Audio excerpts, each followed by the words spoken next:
Hey guys, Frontwoodsfarmer, welcome back to the channel. Sorry if it's a little shaky. I bought one of these cup holder phone holders and I thought they were awesome. I seen a kind of like a buddy of mine, he had one, and I seen one at Lowe's that was real heavy duty and I bought it, but it's like the camera shakes too much and I got it real tight, but I think because of how high up it is, it wants a shake, you know. So if you guys are experiencing that, sorry, but I'll try to hold it for you. So anyway, like I was saying, we got a busy day on the homestead.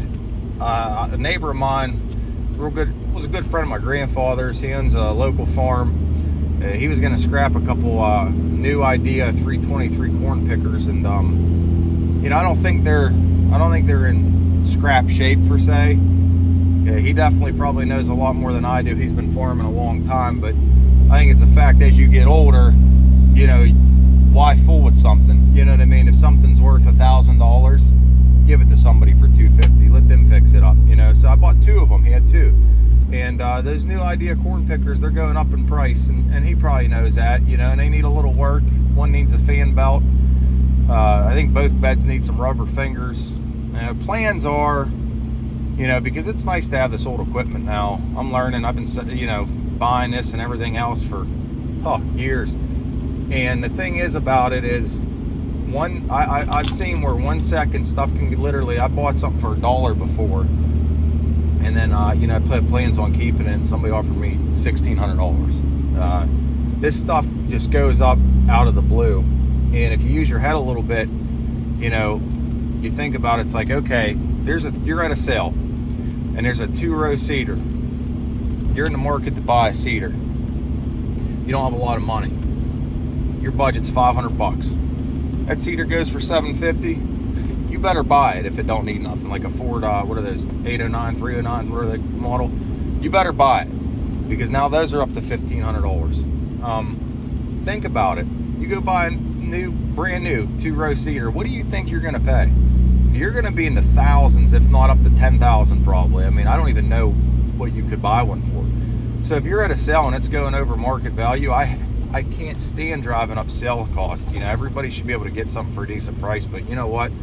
Sometimes you got to think a little bit, you know, and that's what brings me to this corn picker deal.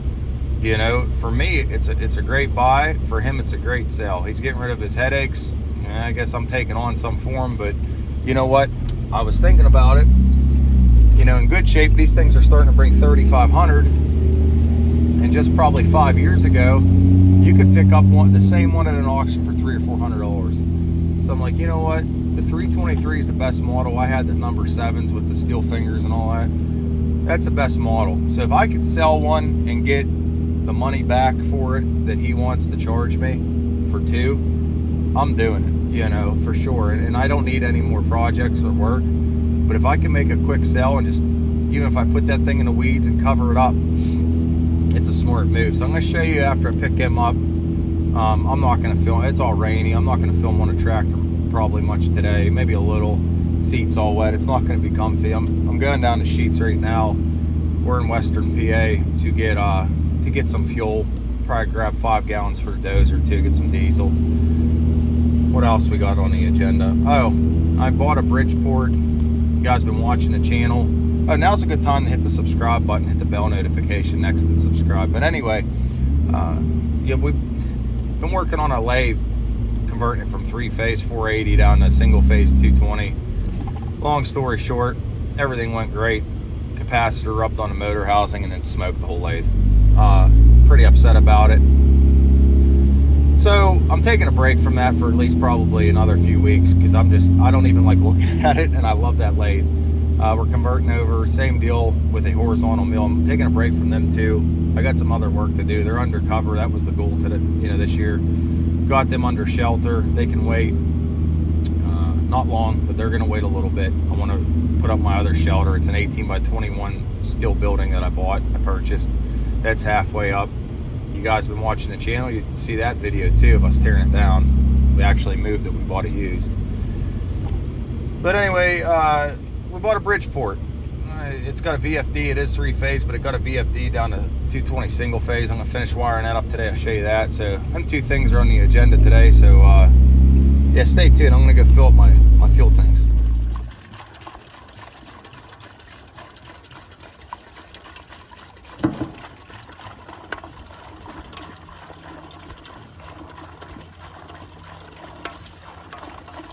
as you guys can see, I got the 560 running, and not one of my smartest moves, because in the winter time it'll crank real slow, because obviously I didn't have the battery charger on it all winter and I don't have a spot for it anymore. But again, not the smartest thing I did. I forget to turn the fuel on, so it's cranking real slow. I'm like, yeah, I got lucky, chokes on, fired right up, then it stalled.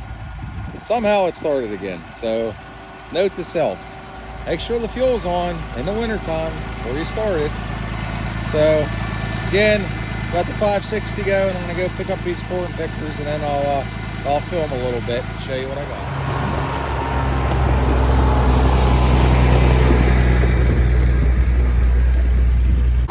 All right, this is numero uno, number one, brought it home.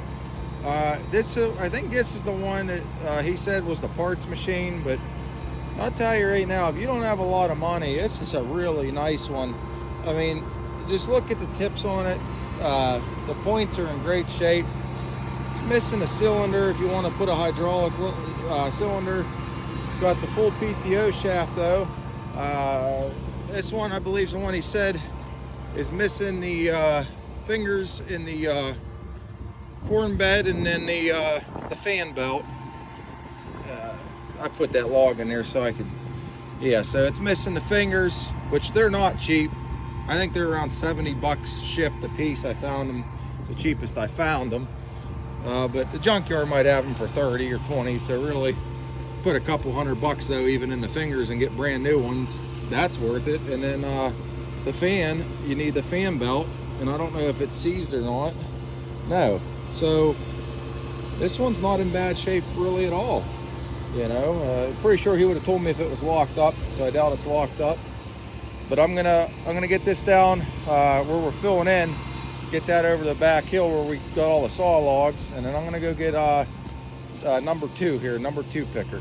So be right back at you. Number two, got it home. Funny thing is, this one, it's missing a fan belt too, but the fan is free, so we're good on that. The whole thing's freed up. This one has all the fingers for the most part in the corn crib, and then wow, did he give me a lot of extra parts. I guess he did end up scrapping one. There was three, scrapped it, and so he took the time to save parts, which I'll keep these. I mean, it's like these tips, these nose pieces, those are like gold. If you can't get one. All the ag chain and, you know, guides and everything, and so that was good, nice of them. And extra drive shaft there. Check this one out a little bit more.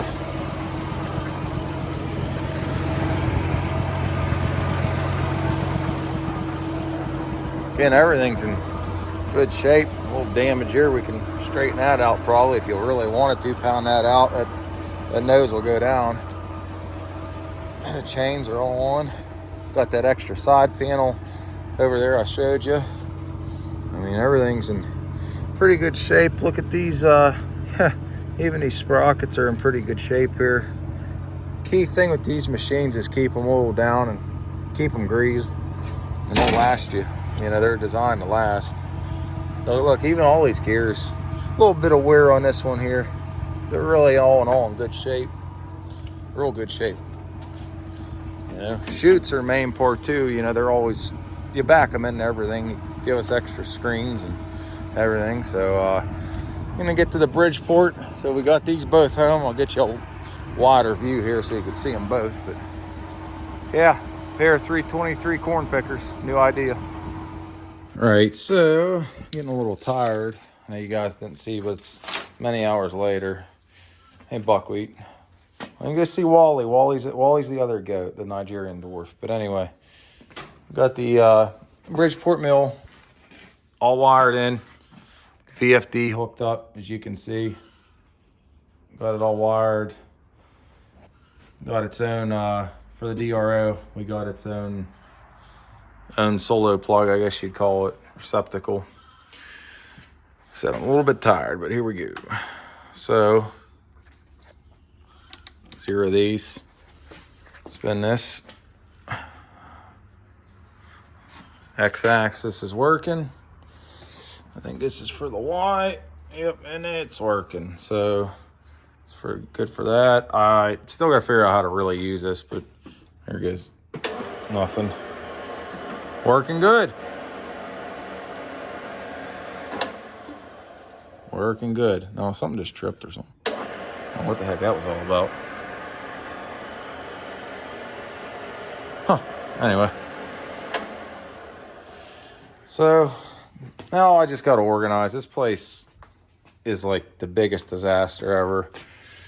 And show you the mill a little bit. That little cubby in there. I got some plugs ran today for the grinders. We're gonna have to rewire this one. This is my big Stanley, my buddy Yogi. Me and him did kind of, I think, a trade deal on this one. I'm gonna repaint it. He put that little brass, like copper tag in. It needs some more work, you know. I want to redo this one. It deserves it. It's a pretty nice grinder. Get some new wheels. Threw a junction box in, down, about done wiring, but all right, guys, kind of Frontwoodsfarmer update here, over and out. See you on the next video.